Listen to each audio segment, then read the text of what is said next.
Hey everyone, this is going to be the guide for Mythic One Arm Bandit. Just go over the Mythic changes really quick. Assistant ads need to be hit by a rolling coin now to reduce their HP under 25%. When they get hit by a coin, it actually doesn't trigger raid-wide damage like it normally does if it hits a wall, which is a good thing. We're going to be utilizing our coin pushers and direct baits from the boss to be able to do this. A ranged DPS player will also get targeted by the big hit tank puddle thing. They won't get hit by the actual tank buster, but they get targeted with the lightning puddle. So they will have to take that out of the raid. And this is a heroic thing, but it's more noticeable on Mythic that all the pylons activate during every spin to win and continue to activate in P2. So it's just some general pointers. We'll always want to try to deposit the last combination with 1 to 2 seconds left on the spin to win buff on the boss. This keeps timers and timing with cooldowns and such on point for the whole fight. So we don't want to do that early, and then we don't want to do it too late either, because sometimes it will glitch out and still give us the fraud detected and kill us, which would be bad. The assistant ads are always prio. We should have the damage to kill this boss regardless. Obviously don't get hit by any flames or coins. They're pretty close to a one-shot on Mythic. And then as with the same with Heroic, we always want to get out with flames as soon as possible for dispels.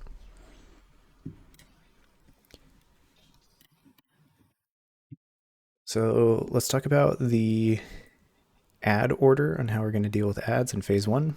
So I've just listed these as A, B, and C. We have like left, middle, right is probably what I'm going to be calling those. We have the weak aura, so it should put big things over their nameplates to show you which one we're going to kill. But the general strategy is we're always going to kill the leftmost ad, but always the outermost ads first. So the ad with the least priority is going to be B, no matter what. So like if it's A and B, boss is going to move to A, range is going to prio cleave on B and C. If it's A and C, we're going to still start A because it's the leftmost outer ad. And if it's B and C, we're going to go to C and prio cleave from B. So again, it's always starting the outermost ad, but always starting with the left one first. Like if A is always if A is an option in the combination, we're always going to kill A first. The idea here is we always want to have the boss end up in the middle of the room as we're killing ads. So what does this like actually look like? It's because that was kind of weird to explain. So here's a combination. So if it's A and B and not C, boss is going to move over to A. Melee is going to position themselves between boss and A to bait the coin onto A. And then ranged is going to prio cleave on B and C. They're going to kill B first, obviously, and then finish off C. Make sure we're getting our kicks and stuff just like Heroic. A is obviously going to be killed by melee and the melee meat grinder. So after A dies, boss moves over to B, and then by then B and C should be dead and we deposit. So the next combination would be B and C. So boss would move over to C because it's the most outermost ad here, and A is not an option. So again, melee is going to line up in between ad and boss to bait the coin, and range is going to prio cleave on B and A. And then the most difficult overlap is the double outside. So B is not an option. It has to be A and C. In this instance, boss is always going to go to A because that's an available option. Melee is going to position themselves well. Range is going to prio cleave off C here, make sure it's dead first, and then B. Because boss is going to move over to B after A is dead, and melee can finish off B there. Let's talk about the pylons. So coils or pylons, they're all synonymous, same thing. There's going to be 3 coils that happen during phase 1. They happen at different parts of the fight. The very first coil happens very early, and then the last 2 coils happen a little bit later in P1. But the positioning is very important. They always go off on the current tank position when the spin to win is activated. So the first coil is specifically going to be coil and coin. That's going to be on circle. And this is the one that sucks you in. The second one is going to be over on square. And this is the one that spawns ads. And the last one's going to be over on purple, which is the one that spawns flames and shoots out into the raid. So very important tanks to have positioning for the coils and the pylons for the whole fight. And again, every time spin to win happens, once one of these pylons are placed, they all activate. So like once we get to the bomb set, once he spins to wins, the bombs are going to spawn and we're going to get sucked in. And then when the flame coil goes down, flame shoot out and add spawn and we get sucked in, right? So that's the idea.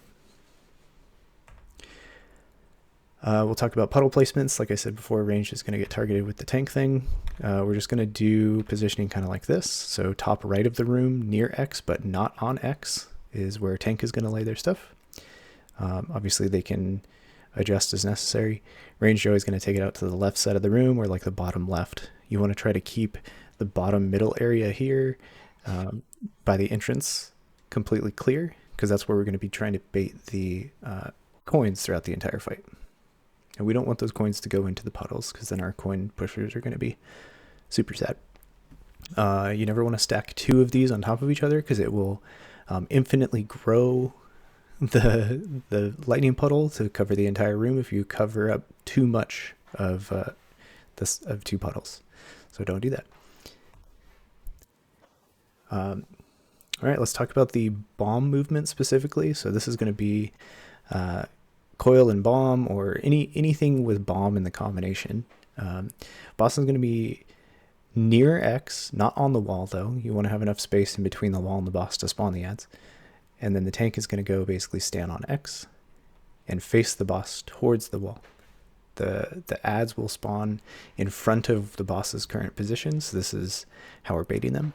Range is going to be baiting on triangle. Melee is going to be baiting their coins towards triangle as well. And the idea here is we'll bait the coins, we shift left, we wait for the coins to go out and we get our buff, and then all the ads are going to spawn.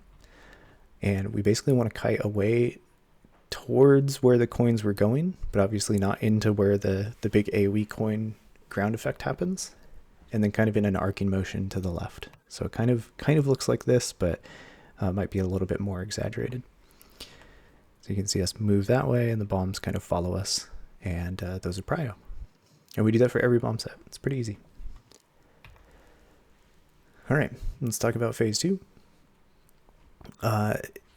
The pylons continue to do things. So I'm going to repeat again what they do. So we have a suck, we have bombs come out from up there, and we have flames shoot out from the far right. Hopefully the flames aren't even a topic of discussion, because we're going to be playing on the left side of the room here in phase 2, where the flames actually don't get to us, but you still have to keep an eye on it. So here's how phase 2 looks. We might have puddles on the outside. We will have puddles on the outside. That's totally okay. But our general motion is going to be baiting the pylon on the inner ring, and then always moving clockwise as a team around the room. The melee and ranged always need to be leading the boss as we rotate to bait the coins to where we're going, not to where we came from. And then the hot heat thing, the little flame frontal that targets two people, just always point it toward the outer wall. So what does that look like? We'll bait the super pylon, and then we kind of move clockwise. Again, the team is baiting the coins, leading clockwise to where we're going. If you get the hot heat, you're just going to point it towards the outside of the room, just like that. And we just keep moving clockwise. Remember that there's a laser beam between the super pylon and the boss throughout the rest of the fight. And we're going to be getting sucked in. There's going to be bombs coming out from the bomb pylon. And prio here is just boss damage, and then trying to get the ads away from the group. Obviously, don't get hit by a bomb. That's the only thing that can really wipe us in this phase, and not meeting the DPS check. So there's another super pylon bait. I didn't have us there. That was just bad animation, but we'd stack up to bait the super pylon and keep moving around. And then, as you can see, we're baiting. The green line there represents the coin. The orange line there represents the hot heat, taking it out towards the side of the room. And that's the whole fight. That's P3. Good luck, gamers.